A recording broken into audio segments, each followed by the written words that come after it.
Hello students. तो नया chapter start हो गया आज। Problem of deficit demand and excess demand. मतलब सीधा सा है कि डिमांड ज़्यादा होना या डिमांड कम होना, ये भी एक प्रॉब्लम है। डिमांड बराबर हो तभी ठीक होता है। तो सबसे पहले इसमें दे रखा है फुल एम्प्लॉयमेंट और under employment equilibrium. Full employment equilibrium और अंडर एम्प्लॉयमेंट।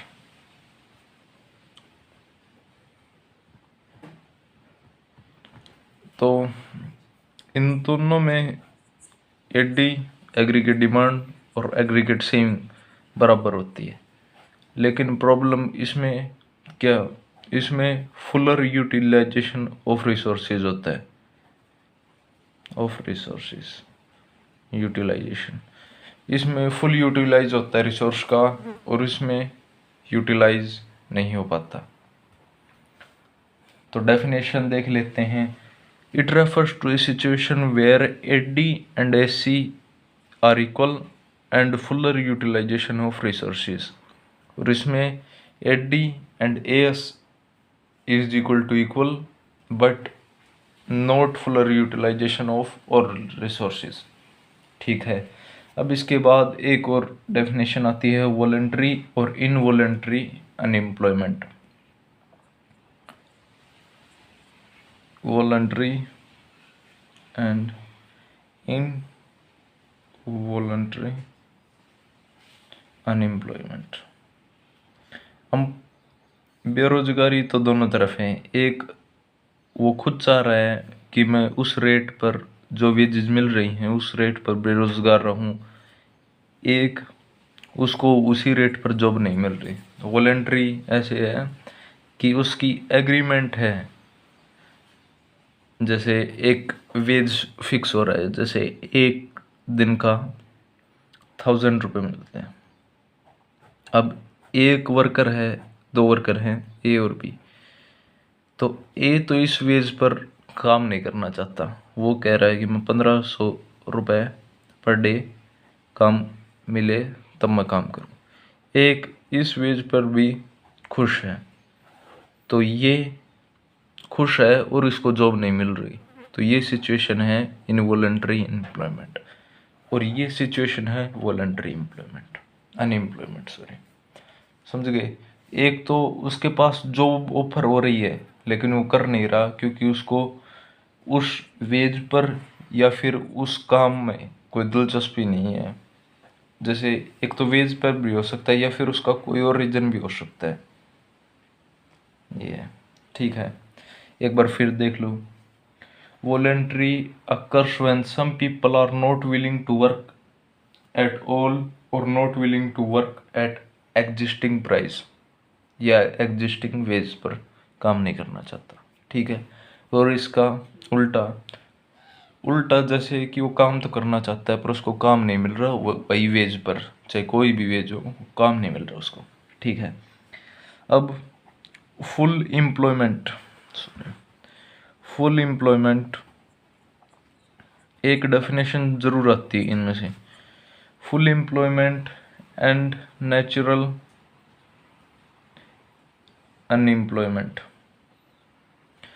नेचुरल अनएम्प्लॉयमेंट और फुल एम्प्लॉयमेंट जैसे जो काम करने के योग्य हैं और जो चाह रहा है उसको काम मिले। जैसे वर्कर है, वर्कर इक्वल टू जॉब। जो वर्कर चाह रहा है काम करना और जो योग्य है उसी प्राइस लेवल पर और उसको जॉब मिल रही है सभी को, उसको कहते हैं फुल एम्प्लॉयमेंट। अब फुल एम्प्लॉयमेंट का मतलब ये नहीं है कि कोई बेरोजगार नहीं है, बेरोजगार तो होगा ही कोई ना कोई। तो उसको नेचुरल अनएम्प्लॉयमेंट कहते हैं। नेचुरल अनएम्प्लॉयमेंट कैसे आता है, जैसे कोई जॉब चेंज की है, जॉब फर्स्ट, जॉब सेकंड। अब इस जॉब को चेंज करने में जो टाइम लगा है तो नेचुरल अनएम्प्लॉयमेंट। ठीक है। और कोई अभी हुआ है, जैसे एक वीक हो गया, एक मंथ हो गया, उसको उस जॉब के लिए उस जॉब के लिए परफेक्ट बनाने में, तो उसको वो भी 1 महीने से अनएम्प्लॉयमेंट है, तो वो भी नेचुरल अनएम्प्लॉयमेंट में आएगा। या फिर जो मशीनरी आने के कारण, टेक्नोलॉजी में चेंज होने के कारण जो रहे हैं बेरोजगार, तो वो भी इसमें आएंगे नेचुरल में।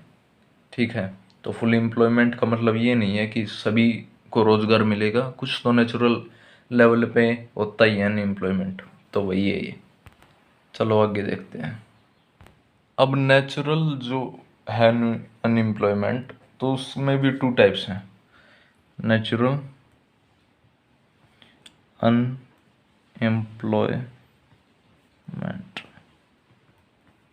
ठीक है, अब इसमें भी 2 हैं।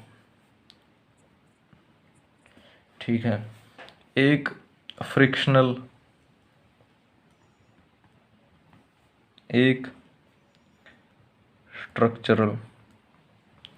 फ्रिक्शनल तो ये बताया कोई जॉब ए से जॉब बी पर जा रहा है, तो उसमें जो टाइम लगा है उस टाइम में जो बेरोजगार रहा है उसको फ्रिक्शनल कहते हैं। स्ट्रक्चरल, जैसे कोई मशीनरी आ गई,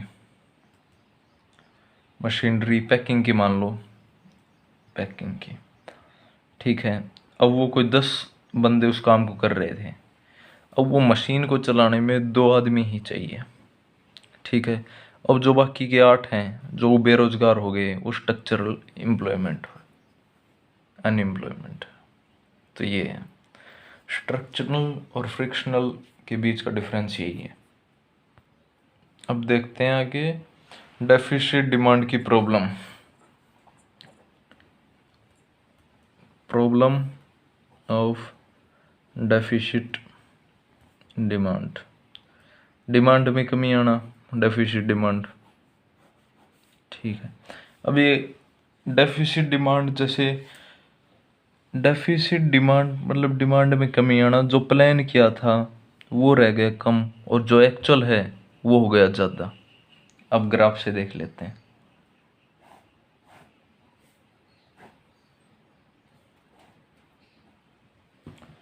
income, sorry, income aggregate demand, AD लिख लेते हैं। ठीक है, ये हो गई इनकम, और ए लिख लेते हैं, ये एडी जो प्लान की थी, और ये एक और एडी है जो फुल एम्प्लॉयमेंट है, जो नेचुरल हुई है। ठीक है, अब ये जो है ये डेफिसिट डिमांड है, जो प्लान की थी वो रह गई कम, और जो एक्चुअल है वो हो गई ज़्यादा। अब यही तो डेफिसिट डिमांड है, समझिए। इन दोनों के बीच के गैप को डेफिसिट डिमांड कहते हैं। अब रीजंस क्या हैं इसके, तो लिख लेते हैं, रीजंस बिहाइंड इट। क्या क्या रीजंस, एक reduction in private consumption expenditure, जो प्राइवेट कंजप्शन में जो कंजप्शन करते थे उनमें रिडक्शन हो गया। जैसे कोई पर्सन ए है, वो कोई 10 अमाउंट या 10 यूनिट खरीदता था, अब वो 12 खरीदने लग गया है। अब वो 12 खरीद रहा है, इसमें तो हो गया इंक्रीज। अब वो 12 खरीद के फिर 8 खरीद ले, 8 यूनिट, तो ये डेफिशिएंसी डिमांड है, मतलब डिमांड में जो कमी आई है, डिमांड में कमी आना ही डेफिशिएंसी डिमांड है। ये डिमांड में जो कमी आई है वो किसकी वजह से आई है, वो सेविंग की वजह से आई है। वो बंदा सेविंग करने की ज़्यादा सोच रहा है बजाय कंज्यूम करने के, तो इसीलिए डेफिशिएंसी डिमांड आई है, तो इसीलिए डिक्रीजमेंट हुई है डिमांड में। और अगला क्या है, रिड्यूस इन प्राइवेट इन्वेस्टमेंट, वो इन्वेस्टमेंट कम कर रहा है, सेविंग ज़्यादा कर रहा है, तो इसमें भी कमी आई है तभी डिमांड में। थर्ड देखते हैं, गवर्नमेंट एक्सपेंडिचर है जो, उसमें भी कमी आना। गवर्नमेंट एक्सपेंडिचर चर में रिड्यूसमेंट, जैसे रोड्स डैम है, रोड्स डैम्स में कमी आना। रोड्स डैम्स स्ट्रक्चरल में बनाने के जो पहले सोचा था उससे कम बजट निकालना, या फिर कहें तो उस बजटरी में रोड्स डैम के लिए कम बजट रखना भी इसका कारण हो सकता है। ठीक है, डिक्लाइन इन एक्सपोर्ट, एक्सपोर्ट कम हुआ है और इंपोर्ट ज़्यादा हुआ है। ठीक है, एक्सपोर्ट कम हुआ है और इंपोर्ट ज़्यादा हुआ है, तो इस कारण से भी डिक्रीज इन डिमांड हो सकता है। और या टैक्स में ज़्यादा बढ़ोतरी कर दी हो, उससे भी लोग कम खरीदते हैं, तो इसके लिए भी डेफिसिट डिमांड हो सकता है। तो इन सभी कारण से डेफिसिट डिमांड होता है। जब भी डेफिसिट डिमांड होगा, इनमें से कोई तो कारण होगा ही। ठीक है, तो चले मिलते हैं इसके पार्ट 2 में, तब के लिए stay tune. Okay bye, thanks.